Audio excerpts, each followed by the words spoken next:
अभी अभी आपने सुना होगा धर्म संसद के नाम पर कुछ पाखंडी मौलवी, आप पहले पाखंडी पुजारी होते थे और पाखंडी मौलवी भी हैं, वो गद्दार हैं जमात के, दाढ़ियां भी हैं, टोपियां भी हैं और बड़े नामचीन नाम रखते हैं और पूरे हिंदुस्तान की नुमाइंदगी करने की बात करते हैं। लेकिन इन्होंने क्या किया, अभी एक महफिल बुलाई धर्म संसद के नाम पर, शायद हो सकता है खबरें नहीं देख रहे हो आजकल या पहुंची नहीं होंगी, अल्लाह करे कि ना ही पहुंचे, इसलिए कि दिलों के अंदर ऐसी चीजें पैदा हो जाती हैं, अल्लाह ही बचाए इन जालिमों की वजह से। ये जमात देवबंद के बड़े कायदीन उलमा की बात कर रहा हूं, जिनके पीछे पूरी पूरी जमात चलती है और संसद बुलाकर पंडित भी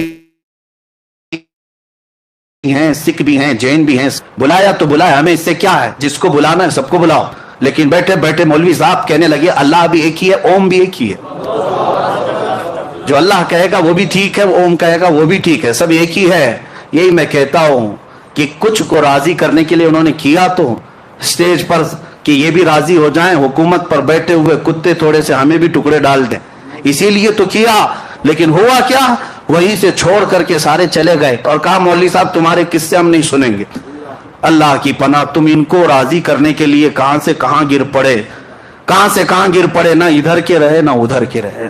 इसीलिए 100 साल पहले मेरे आला हजरत ने समझाया था, हाँ ऐ लोगों बेदार रहो, आंख से काजल साफ चुरा ले, यहाँ वो चोर भला के हैं। तेरी गठरी ताकी है और तूने नींद निकाली है, सोना जंगल रात अंधेरी छाई बदली काली है, सोने वालों जागते रहियो चोरों की। हाँ ये वही चोर हैं, ये वही चोर हैं। आंख से काजल साफ चुरा ले, क्या मतलब है, काजल कोई चुराता है, काजल कोई चुराता है? पुलिस स्टेशन में जाकर पूछो क्या आपके पास अब तक कोई ऐसा केस रजिस्टर हुआ कि कोई चोर जो है किसी का काजल चुरा के गया हो? शायद कोई थानेदार कहेगा कि नहीं ऐसा तो कोई केस नहीं आया। लेकिन यहां आता है केस, आला हजरत फरमाते नहीं है काजल चुराते हैं। आला हजरत ने इस्तिआरा लिया, आंख से काजल साफ चुरा ले, इसका मतलब यह है मोमिन की आंख का काजल इश्क मुस्तफा हुआ करता है।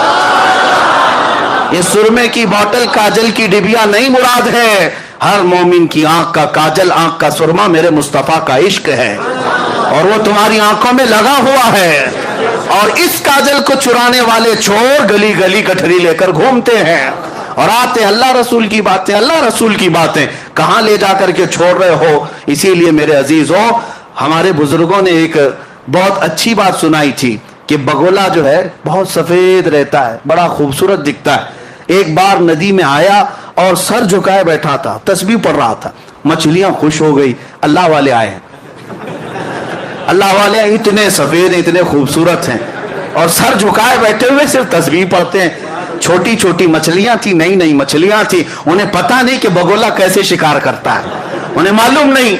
बड़ी मछली जो थी, बड़ी मछली को जब पता चला बगुला आया है, अंधा बगुला जिसको कहते हैं आप, सफेद वाला, वो आया है, छोटी मछलियां दौड़ी दौड़ी जा रही, चलो जियारत के लिए हजरत आए। बड़ी मछली ने समझा नहीं मियां ये तो चोर है, ये चोर है, ये डाकू है, जाओगे उछक ले जाएगा।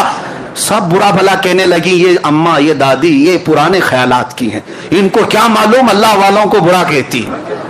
हाँ ये अपने घर में रहती हैं, बूढ़ी हो गई हैं, अल्लाह वालों को गालियां देती, कितने सफेद हैं, कितने शरीफ, आंखें बंद किए हैं, तस्बीह पढ़ रहे, सर झुकाए। बूढ़ी मछलियां बोलती रह गई, छोटी मछलियां समझ ना पाई, कहा कि ये सब पुराने जमाने के ख्यालात हैं, हम तो कदम बोसी करके आएंगे, हम तो हाथ चूम के आएंगे। छोटी छोटी मछलियां आई कदम बोसी करने के लिए अंधे बगोले के पास, जब करीब आई कदमों के पास, बगोला चोंच मारा, सबको उठाकर ले गए। इस मछली को उस मछली को जो जो चोंच में आई उठाकर भाग गया। बची हुई मछलियां आई और अम्मा से कहने लगी सच कहती थी आप, सच कहती थी। मेरे अजीजों बुजुर्ग यही तो समझाते थे आप सबको कि आंख से काजल साफ चुरा लिया वो चोर भला के हैं। हमारे नौजवान कहते हैं नहीं अल्लाह वालों को आप बुरा बुरा कहते हैं, ऊपर से नीचे तो सफेद लिबास पहने रहते हैं, आप बगोले की तरह है। लेकिन हम कहते हैं वो ठोक मार कर ले जाएंगे। इसीलिए परखना है किसी को तो जुब्बे टोपी से मत परखो, परखना है किसी को तो दाढ़ी टोपी से मत परखो। अगर किसी के कपड़े फटे हुए हो, परागंदा लिबास हो, सीना इश्क़े नबी से धड़क रहा हो, वो हमारे अख्तर का ताज है। وہ ہمارے سر کا تاج ہے، بلکہ ہم اس کے قدموں میں جان لٹانے کو بھی تیار ہیں۔ پرکھنا ہو تو حب مصطفیٰ پہ پرکھو، اگر دل میں عشق مصطفیٰ ہے تو وہ ہمارا امام ہے۔ اسی کو مرشد گرامی حضور تاج الشریعہ رحمۃ اللہ تعالی علیہ نے فرمایا، نبی سے ہو جو بیگانہ اسے دل سے جدا کر دے، نبی سے ہو جو بیگانہ اسے دل سے جدا کر دے، پدر مادر برادر جان و مال ان پر فدا کر دے۔ میرے عزیزو، بات ادھر ادھر نہ جائے، یہ دھرم سنسد کے کتوں کو چھوڑ دو اور پھر علل اعلان یہ کہو، ظالمو تمہارا دین تمہیں مبارک، ہمارا دین ہمیں مبارک۔ ہمیں ہر جگہ اللہ اکبر ہی سکھایا گیا ہے، اللہ سب سے بڑا ہے۔ ان ظالموں کو اتنا بھی نہیں پتا، اوم اور اللہ کو ملانے کے لیے بیٹھ گئے۔ ہمیں تو اتنا پتا ہے، ہم جب دنیا میں آئے تھے کان میں سب سے پہلے جو جملہ پڑا اللہ اکبر، سب سے پہلا جملہ جو پڑا وہ کیا تھا؟ اللہ اکبر۔ اور فخر سے یہ کہتے ہوئے بھی جائیں گے، کان کھول کر سن لو، مریں گے بھی تو جنازے پر امام سب سے پہلے جملہ جو کہے گا وہ اللہ اکبر ہی ہوگا۔ ہم آئے تھے اللہ اکبر کہتے ہوئے، جائیں گے بھی اللہ اکبر کہتے ہوئے۔ نہ جانے ان ظالموں کے کان میں کس نے کیا بھونکا تھا، ہمیں نہیں پتا، ہمیں تو اللہ اکبر کہا گیا تھا، ان کے کانوں میں کس نے کیا بھونکا تھا معلوم نہیں۔ وہی جملے آج یہاں کہتے آ رہے ہیں، اور یہ حقیقت ہے کہ اللہ تعالیٰ منافق کو زیادہ دیر تک چھپنے نہیں دیتا، وہ ظاہر ہو جاتا ہے۔ لوگوں پہچان لو یہ دین کے دلالوں کو، غداروں کو، منافقین کو، اور اپنے آپ کو ان سے الگ کرو۔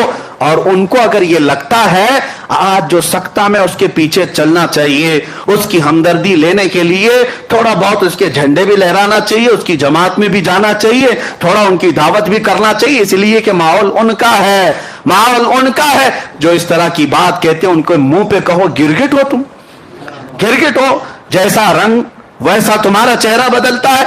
اللہ کا شکر ہے، کروڑا شکر ہے، ہم جس قوم سے وابستہ ہیں اہل سنت و جماعت، ہماری تاریخ ہے کہ ہم کبھی بکنے والوں میں نہیں تھے۔ الحمدللہ ہمارے پاس اسلاف کی قربانیاں ہیں، ہم تو اپنی چمڑیاں بھی چھلوا لیے، ہمارے بزرگ پھانسی کے پھندے پر بھی جھول گئے، لیکن اپنا دین نہیں بیچ کر کے گئے، بلکہ ہر زمانے میں یہ اعلان کرتے گئے، کسی کی جے وجے کیوں پکاریں، کیا غرض ہم کو، ہمیں کافی ہے سید اپنا نعرہ، یا رسول اللہ ہمیں کافی ہے سید اپنا نعرہ۔ اب اسی بات پر رہے، میں بات عرض کر